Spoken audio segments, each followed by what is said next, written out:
Bonjour et bienvenue sur une nouvelle vidéo de JeUnDoute.com. Vous vous souvenez de cette vieille tactique de drague où vous voyez une nana qui vous plaisait mais qui semblait inaccessible, donc vous cherchiez un moyen pour attirer son attention et une des techniques consistait à envoyer un ou deux copains pour l'embêter et vous arriviez tel un héros pour la sauver des méchants qui en fait étaient vos copains. Cela ne marchait pas à tous les coups, mais beaucoup ont essayé. Intéressant.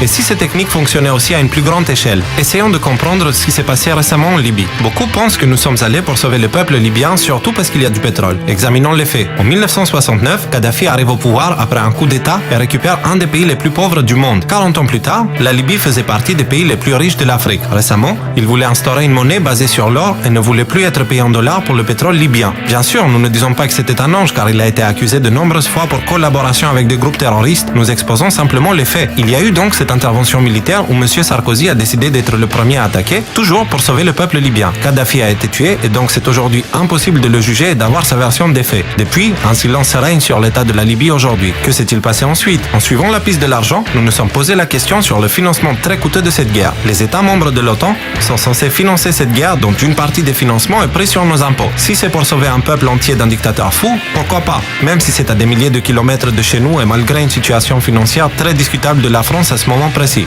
Mais bon, cela semble bien trop honnête de la part de nos dirigeants et nous ne croyons plus vraiment au Père Noël. Donc on s'est dit qu'il y a une autre raison. Selon certaines sources assez difficiles à vérifier, mais qui sont reprises par la presse officielle de plusieurs pays en Afrique du Nord, l'OTAN aurait envoyé une facture de 480 milliards de dollars aux responsables politiques libyens actuels pour cette intervention militaire payable en pétrole. Il faudrait à la Libye environ 50 ans d'exportation de pétrole gratuit pour régler cette dette. C'est une explication qui donne un sens au fait que Père Noël n'existe pas. La crise de 2007 et 2008 ayant fait des dégâts énormes à l'économie mondiale, il est difficile de croire que nous ayons pu nous permettre de financer une guerre ayant les poches complètement vides et ce, pour libérer un peuple d'un dictateur qui est au pouvoir depuis 1969. Pourquoi ne l'avons-nous pas fait avant dans ce cas? Pourquoi ne pas faire la même chose pour des dizaines d'autres pays qui sont dans un état bien pire où des génocides ont lieu presque tous les jours? Ah oui, j'ai oublié, les rebelles. Revenons à la piste de l'argent. Pour trouver des armes et pour organiser une rébellion comme celle qu'on a pu voir en Libye, il faut avoir les moyens. Or, ce dictateur aussi fou n'aurait jamais permis à quiconque de cumuler une telle fortune qui le rendrait dangereux. À titre personnel, je sais de quoi je parle car je suis originaire d'un pays qui a attendu la mort naturelle de son dictateur pour se rebeller et personne n'est venu nous aider malgré plus de 40 ans de dictature stalinienne. Comment ont donc fait ces rebelles pour se procurer les armes nécessaires pour se battre contre Kadhafi? Nous avons un sérieux doute là, surtout en lisant un article récent sur la Syrie dans lequel l'OTAN avoue ouvertement financer et armer l'ASL et vous serez d'accord avec nous pour dire que l'actualité en Syrie nous donne une forte impression de déjà-vu. En regardant l'actualité en Libye, nous pouvons constater que le pays est dans un état chaotique où des gens meurent tous les jours à cause de conflits religieux ou autres et beaucoup de villes sont détruites. Il faut aller demander au peuple libyen si c'est vraiment mieux aujourd'hui et s'ils sentent la démocratie plus qu'avant. Mais ça, les médias et notre cher philosophe, écrivain, humaniste, demi-dieu, etc. Monsieur BHL ne le font pas, ce qui ne fait que confirmer nos doutes. La version officielle de cette guerre en Libye pose un autre problème. En suivant la logique, qui d'ailleurs n'est pas toujours en accord avec la loi, ceux qui ont aidé Kadhafi à commettre ces crimes atroces devraient être considérés comme complices, non? Que dire donc de ces deux vidéos où nous voyons nos responsables politiques de l'époque dans le rôle des commerçants pour l'industrie de l'armement? En 2007, la France a vendu une grande quantité d'armes au dictateur libyen. Difficile de croire que Kadhafi a changé en 4 ans vu qu'il était au pouvoir depuis plus de 40 ans. Donc les responsables politiques français lui ont vendu des armes en sachant que ce n'est clairement pas pour se défendre. Que fait la justice pour tout cela? Vous voyez où nous voulons en venir. Souvenez-vous de la guerre du Golfe et des guerres en Afghanistan et en Irak. Ce ne sont que les exemples les plus connus et les plus récents, mais il y en a plein d'autres. Nous avons un sérieux doute sur la version officielle de ces guerres dans le but de libérer un peuple. Les médias nous mentent car ils sont principalement financés par l'industrie de l'armement et de ses actionnaires. Faire la guerre pour apporter la paix n'a absolument aucun sens.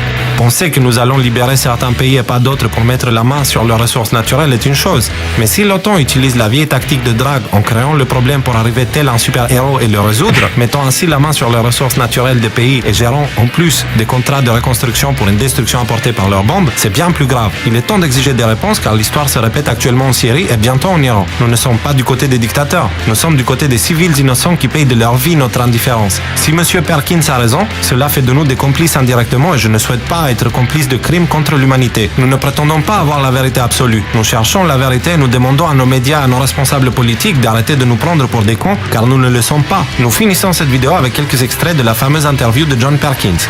Merci de votre attention et à bientôt pour une nouvelle vidéo de JeUnDoute.com.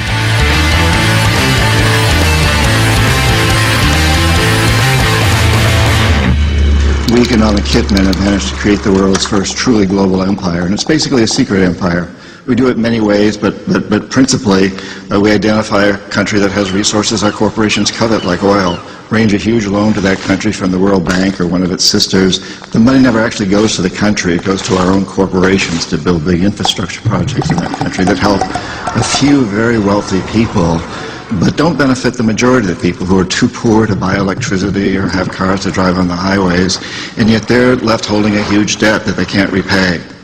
So we go back at some point and say, you know, you can't pay your debts. Give us a pound of flesh, sell your oil real cheap to our oil companies. Vote with us on the next critical UN vote. Allow us to build a military base in your backyard. Something along these lines. And when we fail, the jackals go in and either overthrow or assassinate these leaders. And if the jackals fail, as they did in Iraq, then we send in the military. I don't think the failure is capitalism. I think it's a specific kind of capitalism that we've developed. We've created what I consider a mutant, viral form of capitalism. And this mutant form of capitalism, which I think is really a predatory form of capitalism, has created an extremely unstable, unsustainable, unjust, and very, very dangerous world.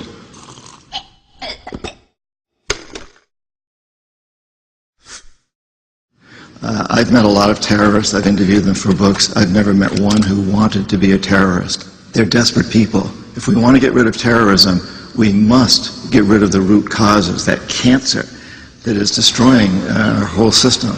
Because I think it's really important that we understand today we cannot have homeland security unless we understand that the whole planet is our homeland.